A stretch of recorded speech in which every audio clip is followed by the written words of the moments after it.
Shalom Aleichem. Shalom Aleichem. Shalom Aleichem. Topic for today is sizing up our troubles. Sizing up our troubles. మన జీవితంలో కష్టాలు అనేవి పెద్దవిగా ఉండవచ్చును, లేదా చిన్నవిగా ఉండవచ్చును. యోబు జీవితంలో ఈ సత్యాన్ని గమనిస్తాం. యోబు గ్రంథము 14వ అధ్యాయం 1వ వచనం. స్త్రీ కలిగిన నరుడు కొద్ది దినముల వాడై మిక్కిలి బాధ నొందును. స్త్రీ కలిగిన నరుడు కొద్ది దినముల వాడై మిక్కిలి బాధ నొందును. పువ్వు వికసించిన వాడు పెరిగి వాడిపోవును, మీద కనబడకపోవునట్లు వాడు నిలవక పారిపోవును. స్త్రీ కలిగిన నరుడు కొద్ది దినముల వాడే మిక్కిలి బాధ నొందును. Sizing up our troubles. మన జీవితంలో కష్టాలు అనేవి పరంపర వస్తూనే ఉంటాయి. ఆ మంచిది ఒక భాగం.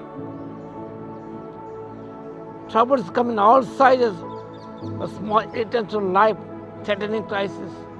మన జీవితాలను భయపెట్టేవి ఎన్నో మనకు వస్తుంటాయి.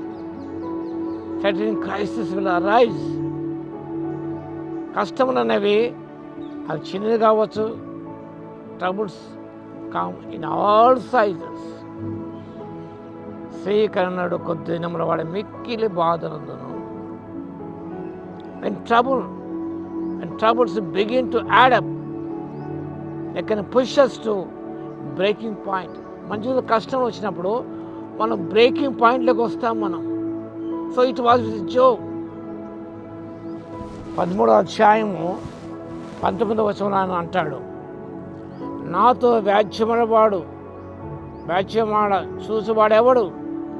ఎవడైనా ఉండిన నేను నోరు మూసుకొని ప్రాణం విడిచేదను. Now I hold my tongue, I perish. Job felt that he was a righteous man. ఆ నీతిమంతుడు అనుకున్నాడు. Why did he lose all oxen, donkeys, sheep and camels? అన్ని కోల్పోయాడు. సంతానం కోల్పోయాడు, పనివారిని కోల్పోయాడు, చాలా మిక్కిలి బాధ నొందాడు ఆయన. వాటి అన్ని కోల్పోయినప్పుడు చాలా బాధపడ్డాడు. So Job began to contend with God, extreme of destroying man's hope. వాక్యము గమనించినప్పుడు 14వ అధ్యాయము 19వ వచనం,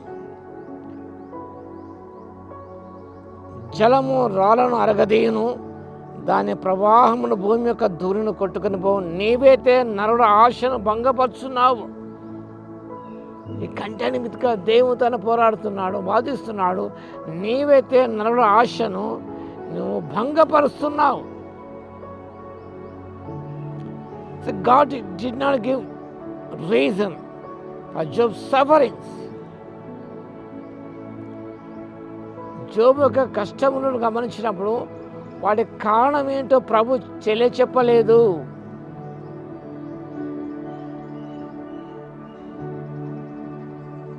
కానీ దేవుడు మరొక విధంగా ఆయనతో మాట్లాడినాడు.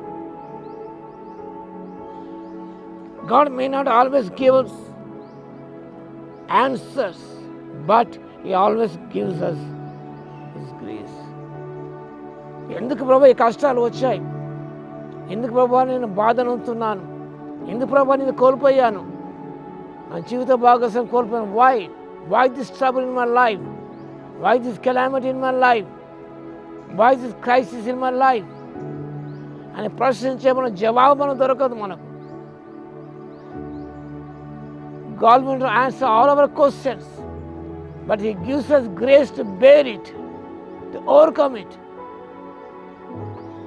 ఆయన మన కృపను మనకు అనుగ్రహిస్తే వాటిని అన్ని అధిగమించి వాడు దాటి వెళ్ళడానికి ప్రభు తన కృపనిచ్చే దేవుడే ఉన్నాడు. యోబుకి కష్టాలలో గమనించినప్పుడు వాటన్ని అధిగమించడానికి, శారీరక బాధను అధిగమించడానికి, ఆ కష్టాలు భరించడానికి, సహించుకోవడానికి దేవుడు యోబుకు తన That's the greatest blessing in our lives. ఎందుకనగా ఆయన కృప మన జీవితానికి, ప్రతి స్థితిగతులకు, ప్రతి బాధకు, ప్రతి విపత్తుకు అది చాలిన కృప. అది ఎందుకు ప్రభు ఇలా చేసావని మట్టి ముద్ద కుమ్మరి వానితో చెప్పడానికి వీలులేదు. ఎందుకు ఇలా చేసావు, ఎందుకు ఇలా రూపించావు, ఎందుకు ఈ స్థితిగతులు కల్పించావు అని ప్రశ్నించడానికి మనకు వీలులేదు. ఒకటి గమనించాలి, రిమెంబర్ రోమన్స్ 8:28, దేని ప్రేమించు వారికి ఆయన సంకల్పం చొప్పున పిలువబడిన వారికి మేలు కలుగుటగై సమస్తము సమకూడి జరుగుతున్నమని ఎరుగుదుము. God does everything for our good, for our welfare. ఆయన తలంపులు హానికరము కాదు, అవి క్షేమకరములై ఉన్నమని గ్రహించి, జెరమియా చాప్టర్ 20:11 దేవునికి స్తోత్రాలు చెల్లిస్తూ ఆయన కృపను పొందుకోవడానికి పరిశుద్ధాత్మ దేవుడి శక్తిని దయచును గాక. ఆమేన్. స్తుతికి పాత్ర మహోన్నతుల మీకు వందనాలు, స్తుతి స్తోత్రాలు చెల్లిస్తున్న మా తండ్రి, మా జీవిత కష్టాలు అధికమవుతున్న ప్రభునైనా, ప్రబలుతున్నప్పుడు మా తండ్రి ఎందుకు ఇలాగ జరుగుతుందని మేము ప్రశ్నించకనైనా, మేపు చూస్తూ మీ దగ్గర కృపను అందుకొని వాటిని అధిగమించి సహించుకొని ఓర్చుకొని ప్రభునైనా యోబు వల్ల దీవించబడ్డాన్ని కృపను ఇవ్వగలందుకు మీ స్తుతి స్తోత్రాలు చెల్లించుకుంటూ ఘనమైన మీ నామను కొనియాడుకుంటూ మా ప్రభువును రక్షకుడైన యేసుక్రీస్తు పేరిట ప్రార్థించి వేడుకొంచున్నాము తండ్రి. ఆమేన్. మన తండ్రి అయిన దేవుని యొక్క ప్రేమయు, మన ప్రభువును రక్షకుడైన యేసుక్రీస్తు యొక్క కృపయు, పరిశుద్ధాత్మన అన్యోన్య సహవాసము మనందరికీ సదాకాలము తోడై ఉండును గాక. ఆమేన్.